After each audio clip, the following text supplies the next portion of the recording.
Mario Galaxy 2.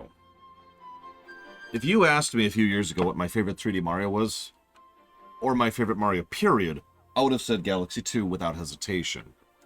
Time has tempered that, and I've actually replayed and analyzed the game twice since then. Let's start with the basics. Story core, non-existent. Story presentation, non-existent. Core gameplay, big thumbs up. Mechanism of gameplay, big thumbs down. Now hang on. That needs some unpacking, but I promised I'd do the super duper mega ultra no really summary, so I have.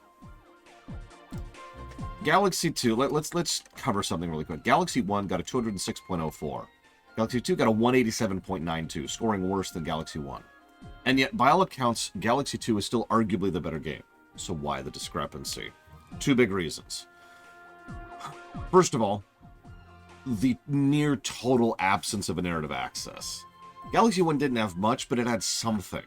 It had character, it had fabric and backstory, it had something of an arc, and it had establishment for what could have been. Galaxy 2 has nothing. No, that's wrong, because Super Mario Bros. 1 has nothing. Galaxy 2 has negatives. How many of you even remember Lubba? Go ahead, raise your hands. When we streamed the game, almost everyone was like, who's this guy? And some people are like, I can't think of his name. Instead of Rosalina, we got Lubba. And he would not shut up. We have a concept that actually came out of Persona 5, I believe, called empty text. I wish I'd come up with it. One of the viewers came up with it. And the idea is when you use a whole lot of words to say absolutely nothing. And that's Lubba to a T. He will not shut up about extremely basic stuff.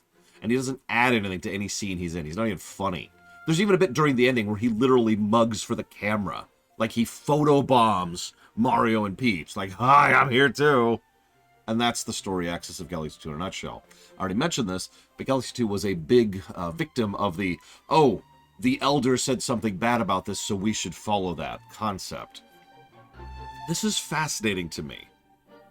We don't know what the story of Galaxy 2 was going to be.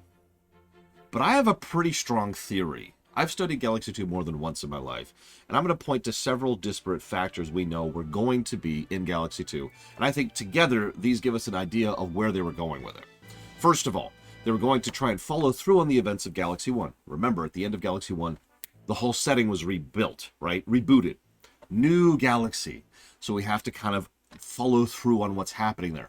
Point 2, Bowser is huge all of a sudden for no explained reason. I know that sounds like a weird thing to point to, but it sounds like exactly the kind of slight variance that a new galaxy would have, or I keep saying galaxy, that a new universe would have as a direct consequence of everything getting rebooted. And if there's one thing that's majorly changed, how many other things are different? Point 3, we also know that there was intention to have several cameos and levels based on other Nintendo properties. Based on this, I think this was supposed to be kind of a soft reboot of a continuity of the Nintendoverse. Probably not something to the extent of, like, say, the MCU or anything like that, but still kind of leaning in that direction. You can have your own feeling about that, whether that would be good or bad or in between. That's up to you. I'm not here to cast judgment. I think the idea's neat. I think what we got instead is terrible. Next thing, though, and this is the big one. Galaxy 2, in my opinion, has the best level design of any Mario that we've covered as of this moment in time. I can prove that because I track that kind of stuff. Remember, not vague comments. I know I don't like to say, it's nice. I like to say this has 44 nice things, and this has 42 nice things. I like to have tangible data to work with, right? That's just me. It's me regardless of the review system. So, looking at this, some of you probably know, most of you probably know that part of the review system, we have an audit sheet. I'm actually staring at it right now, just for reference. It's a nice big audit sheet, and it's mostly there to help with the audit, to prompt on ideas, things you might have forgotten about, or to directly compare games immediately alongside each other. It's organized by genre. And we've got categories, controls, core combat, core mechanics. It's all alphabetized to make it easier to find. I'm actually really proud of this sheet. It's taken a while to put together. It's color-coded.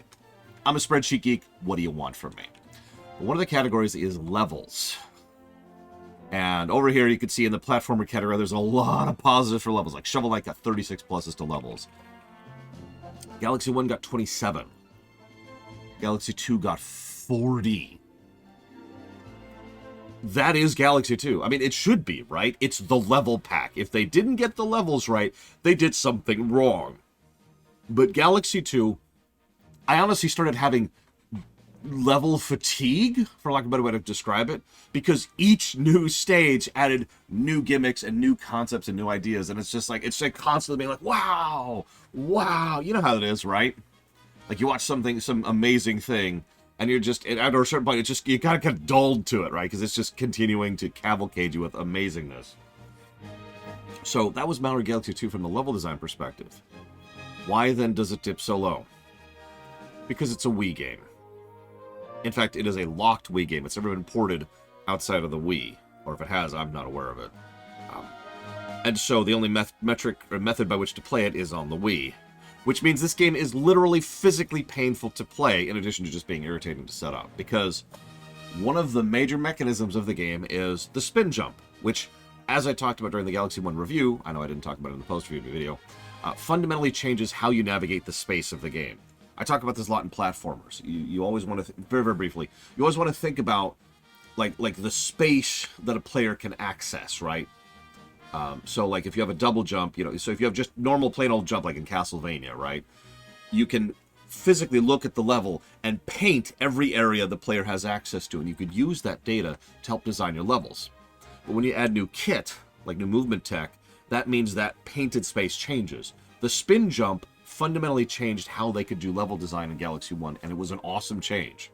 Similar to how the moveset of Mario 64 fundamentally changed how you navigate that space, with the triple jump, the backwards jump, the long jump, etc. Galaxy 2 still has that jump, but you have to do this to activate it. And this is terrible, because this not only causes physical pain, as we already described, especially since you have to do it all the frickin' time, but it's also extremely imprecise in a game that is actually probably one of the hardest Mario games. Designed to be a difficulty pack for people who've already beat Galaxy 1. So this is a hard-ass game that demands precision with imprecise controls that are physically painful. Enough said. And that brings me to my topic, because another game we just finished streaming today, which I'll catch up in these videos at some point, I swear, is deal breakers. A lot of people tend to give very vague answers for why they like things and don't like things. That's just psychology, right? Because most people don't think about it. That's fine. There's no judgment there.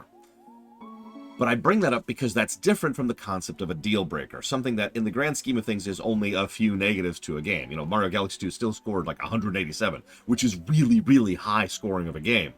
But I'm never playing that game before because it has this in it, which is a deal breaker for me.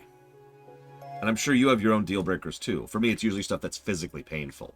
There was this PS3 game I can't think of. It was like myth-based. I can't think of it. That would be. I'm never playing that again because the controls of that game are a deal breaker. Skyward Sword on the Wii, deal breaker. Friend Bow, excuse me. That's horrifically gory. Deal breaker, right? Stuff like that is stuff that, even though it doesn't really change the review as much as you'd think, it does still mean that I'm never touching that game again. I'm sure you can think of games that have your own deal breakers too. And all of this is kind of a long way of saying that Mario Galaxy 2 is still one of the best 3D Mario games, and Mario games total, if they ported the goddamn game to the Switch.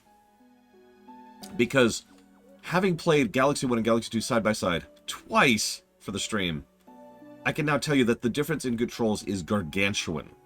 It's not just the fact that they ported it over to the Wiimotes, or the Switch Joy-Cons, excuse me, from the Wiimotes, but they actually thought about and reinterpreted how those controls work to better accommodate the different system. Work was put into doing a good port. Credit to Nintendo. But they didn't do it for Galaxy 2. They didn't do that extra work for Galaxy 2. And that is aggravating. And at this point, who knows? Like, Galaxy 2 is like the forgotten, just black sheep for some reason. And I have absolutely no idea why. Rant off. We're going to play Mario Bros. 3 next. Hope to see at least some of you on stream.